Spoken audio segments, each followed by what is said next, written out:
world, changing your mindset. Saying that no man is an island. We need each other to live in a society. That's why mentoring is very, very necessary for a society that wants to survive. And a society like ours is taking it upon ourselves to connect our youth to their mentors. Welcome to another edition of your World TV talk show, Be This World. It's my pleasure to have you join us this week. A quick break and we'll be right back. Don't go away. Okey, also known as Okey Bakassi, is the first son in a family of 5. Okey Bakassi was born on October 23, 1969, to Mr. Livinus Onyebule, a retired military personnel, and Mrs. Felicia Onyebule, a nurse. He had his primary education at the Alvan Ikoko Demonstration School, Owerri, Imo State, before proceeding to Imbise Secondary School, also in Imo State, where he stayed briefly before moving to the Federal Government College, Port Harcourt. The Imo State-born artist got admitted into the River State University of Science and Technology, Port Harcourt, where he studied agricultural engineering for 5 years. He graduated in 1992 and got deployed to Lagos for his National Youth Service Corps NYC program. The popular comedian Okey Bakassi journeyed through a tough path in life, and his was a story of grace to grace. What started without fanfare many years ago has today become international and a motivation for many Nigerian youngsters. Okey Bakassi ranks as one of the living role models for many vibrant young Nigerians aspiring to be comedians, actors, or masters of ceremony. The story of the Okey Bakassi brand started when he and some students of like mind came together to form a group called Theatre Colleagues at the River State University of Science and Technology, Port Harcourt, for the purpose of acting and entertaining the university community and its environs. Considering his experience as an actor and stand-up comedian at the university, and the experience garnered during his service here as a member of the Lagos State Drama Troupe, it was only natural for him to want to carry on in that direction.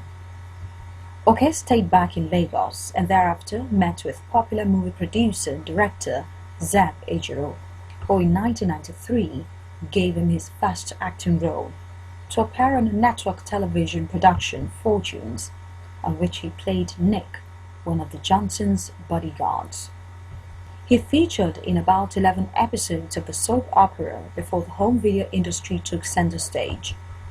Today, Okey is known for acting, stand-up comedy, and master of ceremony.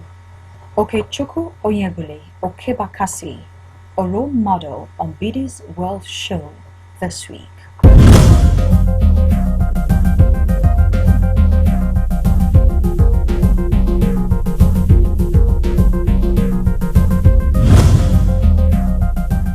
Welcome back. If you're just joining us, this is Be This World. My guest today on the show is one man who has written his name in the entertainment industry.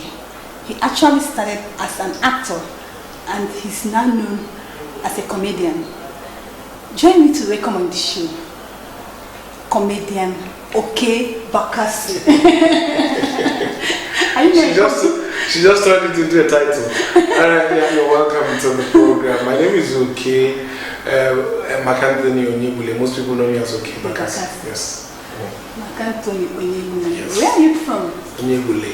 I'm from Imo State. I'm from a place called Imbise, a very powerful place called Ayaz Imbise in Imo State. Oh, okay, good to see you. Yeah. Good to have you on the show. Yeah. Oh, you're doing good. Well, if you say so, to God be the glory. It's showing on you. We're trying to survive. Yes, in everything we give God the glory. Yeah. For me, I'm a very practicing Christian. So, nothing happens without his endorsement. Yeah, I like that. Yeah. Without his endorsement. Did you hear that? So always look for God's endorsement. So please tell us into how it all started. Yeah, I grew up in a very happy family. God is the giver of talents. We human beings, what we do is to polish the talent that God has given. When did it start? for my first time ever standing in front of an audience to entertain was in my secondary school days at the Federal Government College, Port Harcourt. You know, fast forward to the university days, he became more active as a member of the theatre colleagues in the University of Science and Technology, where I was studying agricultural engineering at the time.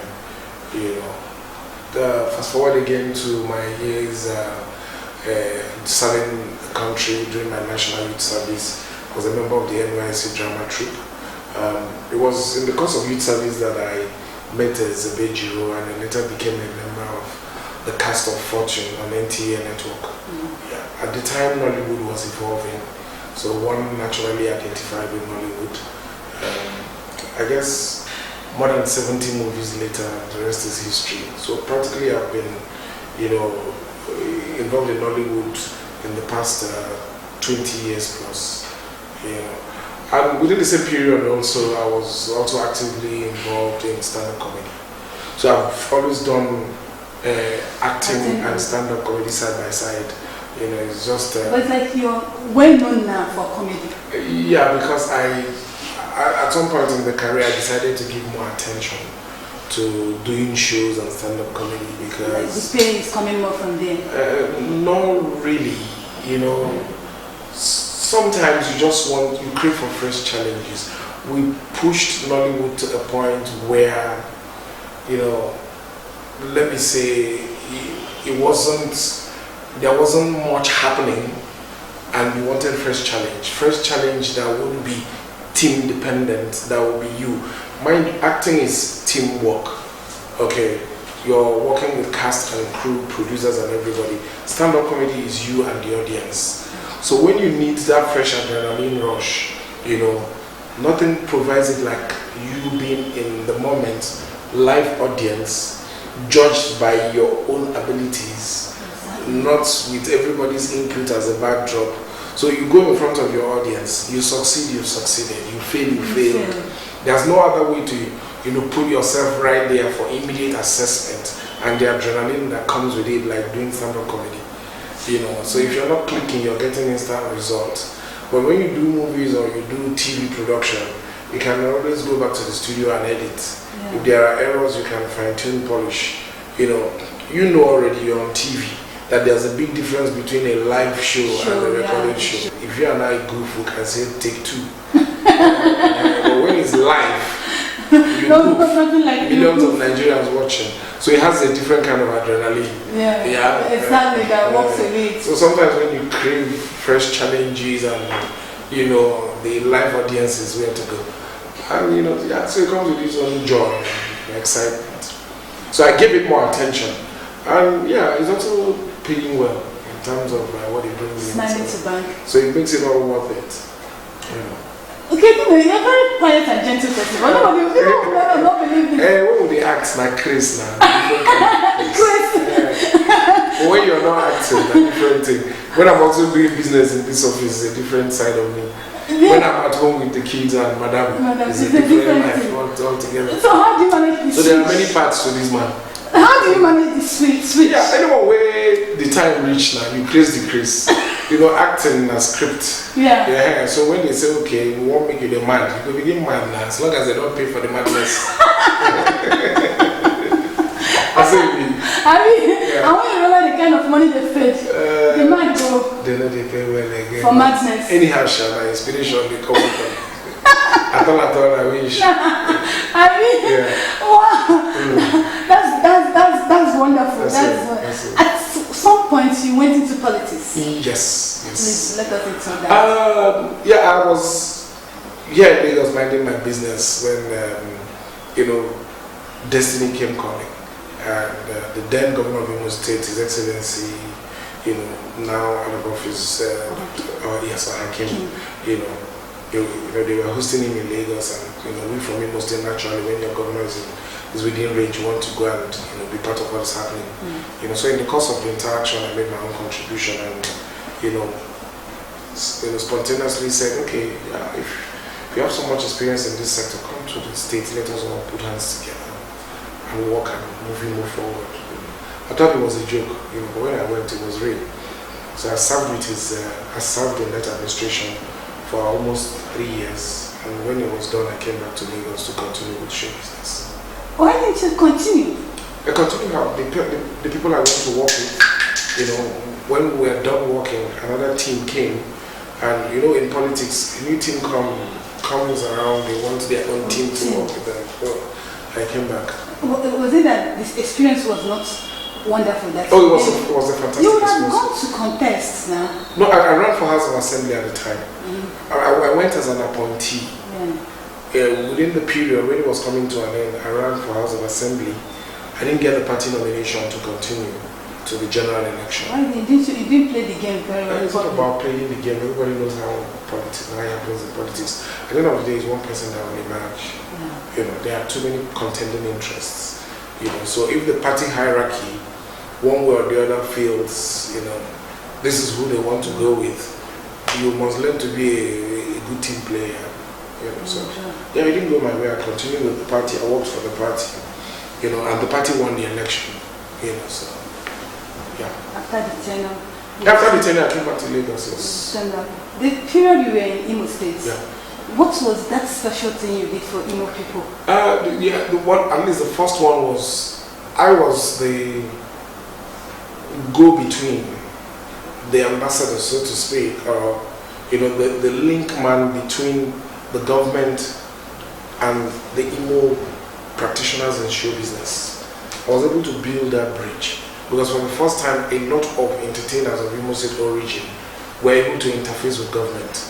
Even the guilds in the state, the Actors Guild, the P-Man, and everybody, I was able to hook them up to the state.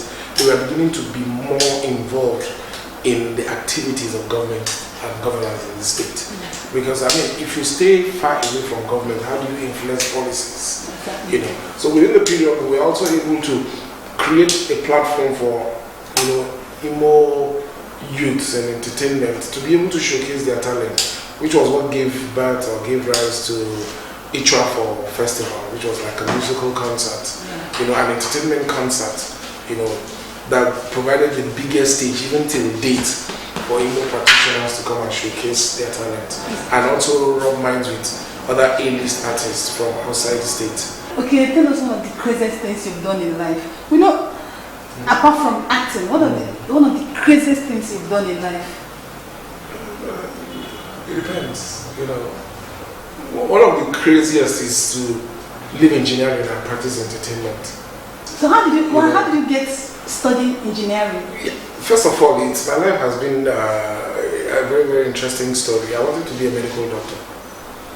I didn't make JAMB cutoff for medicine, so I went to engineering. I've always been a science person. I wasn't an arts person. You understand? I've loved the arts. As a kid, I loved to draw. Okay, but I never saw it as something that I'll make a living from. I was influenced by my parents who were in the medical field to love medicine. Till tomorrow, I have passion for medicine. You understand? If I analyze medical issues, you think I have some background in medicine. But then again, I have, growing up amongst my mom who got to a very high level in her nursing career. My dad served with the Army Medical Corps, So, that was enough background for me to, naturally develop interest in that area. I ended up studying engineering, so engineering was the next it for me. Now, in the course of studying all that on campus, I became involved in theater. There was a certain, joy that came with, bringing a script to life and playing it out in front of an audience and feeling instantly their appreciation. It was fulfilling for me as a young person growing up. As a young man, that's what you want. So that is why if I look at entertainers today, I see how hyped up they get when they perform in front of audience and all the young musicians. It was me like how many years back? You understand? But way back then, it wasn't for the money. Yeah, it was for the passion. It was for the passion. Yeah. So now there's a whole lot of money in it. But some of us who are still old school, we are still playing for the passion. If it was for the money, it probably would have been richer than what you are now. Now, talking about the passion and the money, the money actually has really creeped into the entertainment industry. Yes. It has made it the That's made it more of a profession now. And that you can, yes, it has made it more of a profession that you can say to yourself from day one, this is my line. Way back then, people were doing entertainment as an aside. Parents will always tell you, okay, we know you have passion for your show business, but you know you have to get a job. Exactly. It wasn't seen as a job. Job. Now it's a job that people can do and hire people. Exactly. Yeah. But in the other way around, the way you started, you started and you grew, but today our youth want to get into it overnight and make the big money. Yeah, the thing is, I'm not them, I'm not in their head, so I wouldn't know why they are going into it. But if anybody is doing show business, you know, for the fame, okay, if the fame is what they want, then they will get it. But if you want to build a career out of making music, or for example, or making movies, you have to educate yourself in that field. You have to be a thoroughbred professional. Like I said, I went professional in 1993. Okay, so this is like 22 years, and you've been there, slow and steady. Still relevant. That is why it has to be a career built based on passion. Because if you do well, the money will come. Yeah. If you're good at what you do, the money will come.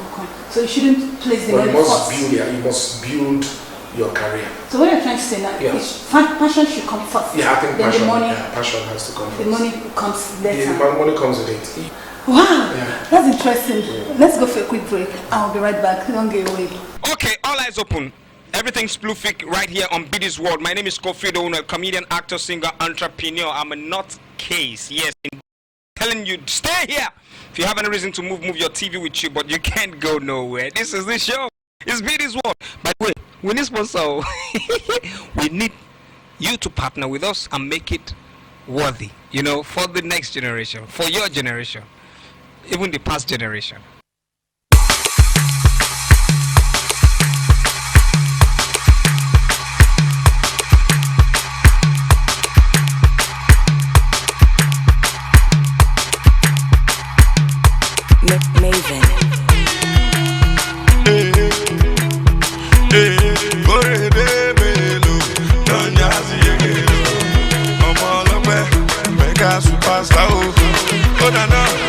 I don't get a lot, God do it. And I don't pay my rent, God do it. There be one for my hand, but God do it. There be one keep my joy, but God do it. I say anything them do, now God do it. No, now God do it. No, now God do it, no. Anything them do, now God do it. No, now God do it. No, now God do it, no. I don't shit.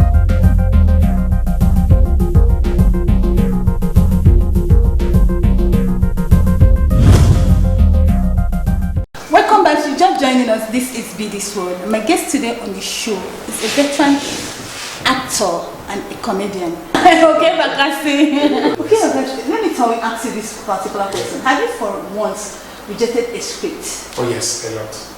Why? Yeah, I reject scripts that will not take my career from point 1 to point 2. You like challenging scripts? It's not about money or for me. I need the money to pay bills. But the point is that if the script will not take my career beyond where it is right now, and the money coming with the script is not good enough to elevate my lifestyle, then why? What's the point? Yeah, why? So which is why you've seen the number of movies that have appeared in lately have dropped. You understand? So you don't just want to do movies that will just come out and just be there. That is for upcoming. Not for people like you. You get to a certain time in your career, you should be able to say, no, I won't do this, so that some upcoming will do it. Yeah, so that you have job to do. Yes, you have something to do. Because if I keep doing all that, I'll be in all the movies. You understand? And I'm not growing. Then the younger people are not getting a chance to come in. So you have to reject some jobs so that some people will get it. Okay, that's interesting. This is just talking with you. Yeah, I'm having fun. Like I said, our show is an empowerment TV talk show that connects you to their role models. Yeah. Like I told you, we'll have some of the youths here who wish to meet you.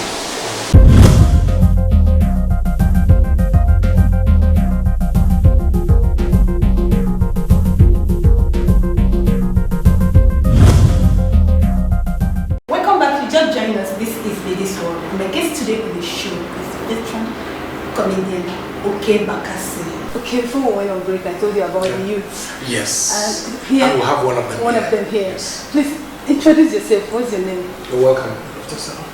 My name is Ferdinand Ejike. Ferdinand Ejike. You're welcome. It sounds very familiar. Sounds like my part of the world. Oh, the world. I'm from Imo State. Yes, I'm your brother. Okay, you're welcome. Yes, sir. My question to you now is that as a comedian, and people like watching movies or other things that you do, what joy do you drive when making people happy? The thing is that in a very stressful world that we live in today, especially in our own part of the world, Nigeria, you know, to be that one person who can make a difference, who can make people smile, you know, in a society where we practically frown almost every time, if not for fuel scarcity, you know, it's for traffic jam, you know. It's for NEPA. So that people see you and they light up, you know, it gives you joy. It gives you joy that you have that kind of impact. You know, just being able to make people happy.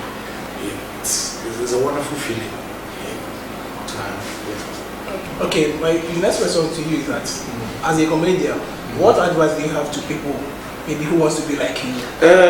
Okay, like I will always say, I guess it probably applies to most of the things that we do in life. You know, if your ambition is to be a comedian, I always encourage people to check, you know, all the talents that God has blessed you with, which one is your strongest? You know, because if you make a better musician, why would you want to just go and do comedy when what comes to you naturally is singing, you know, or acting? You know, so you have to be sure that your strongest point, your strongest skill is being able to make people laugh. What's your name, brother? You're welcome. I'm Funny Man. Funny Man. Wow. Nice. And well, don't be your papa give you that one. So what's the name your parents gave you? They gave me Christopher. Christopher who? Okori. Oh, see now. Your That would have been lost. Let's have your question. I'd like to ask a question. Yes. Like, how do you get into this industry, entertainment industry? Like, how was it? Was it stressful? It was not easy. It was not easy making the breakthrough. Getting into the industry is easy. You're in Lagos already, you're in the industry.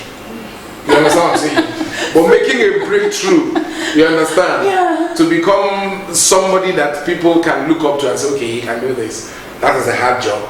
Okay? So you're already in this environment called Lagos, where things happen every day, just like in most of the big cities in Nigeria. You know, but making that breakthrough is what is challenging. Like I said earlier on to the other gentleman, hard work, trace of the talent has to be there, okay, and humility is what will get you there. My name is Okey, and you are? Okay, I'm Eduardo. Eduardo. Yes. Where's Eduardo from? I'm from Kogi State. Kogi. Hey! Good. Yes! Complete. Some brother from Kogi here in the building, okay. Yes, sir. Yes, so what's Eduardo into? Okay, I'm a student. He's almost there. Yeah, he's almost there. That's good. And he looks too. Yeah, he's He has a good looking it, brother. yeah. Yes. I'm Coming from you. See, I'm blushing.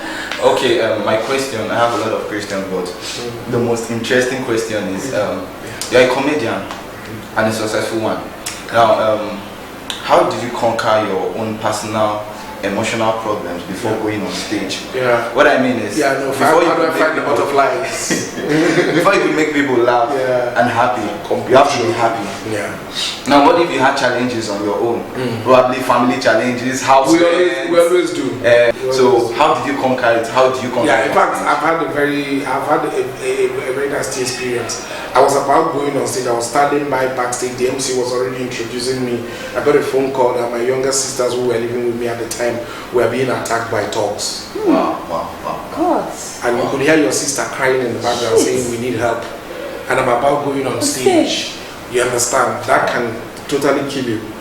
You understand? You know, when you know there's problem at home that's a matter of life and death. And what did you do? Yeah, but yeah, you have to. You know, once you cross that line between backstage and upstage, you're a different being. Exactly. Yeah, the people did not pay money to come and see your family problems. Sure. They paid money to come and be entertained.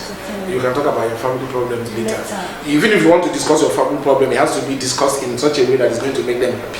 Yeah. not in such a way that is going to add to the problems that they came with. You know, so yeah, so you must know that it's a job, especially when people have paid tickets to come and watch. It's a job. It becomes a job. They didn't pay to come and see your family problems or see your sad face. They came to be happy. So you better deliver on that promise. Otherwise, it's a fraud. Wow. Okay. Wow, it's been wonderful speaking with Okey Bakassi, Eduardo, Christopher, and Ejike. That's the mentee who has actually come to meet with Okey. And I know they had a nice time. Okay, we appreciate not just the time, but giving us the opportunity to meet with this youth. Yeah, like I said, it's nice. The most important thing is for you to look out for them. That's just what this word is asking. Yeah, we'll try. We're not asking you to give them money, but to look out for them, give them advice, direct them, and we know you do a lot of. It's in their hands. Yeah. It's in their hands. They are lucky. Now they have people they can come to.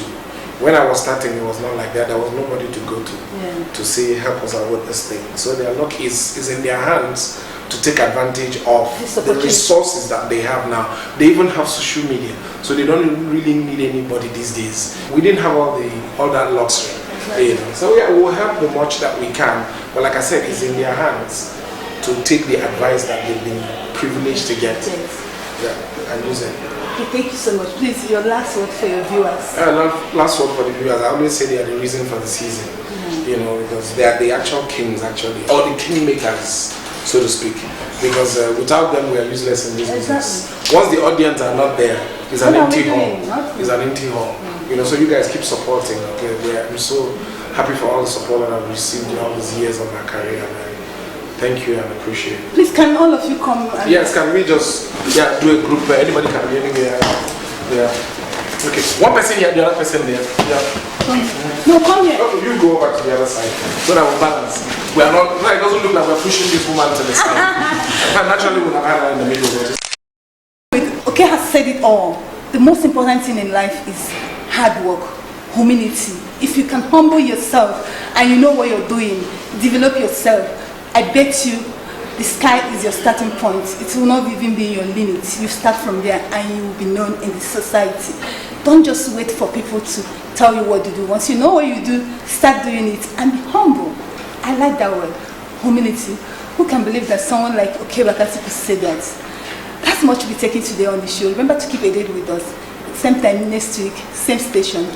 Hi.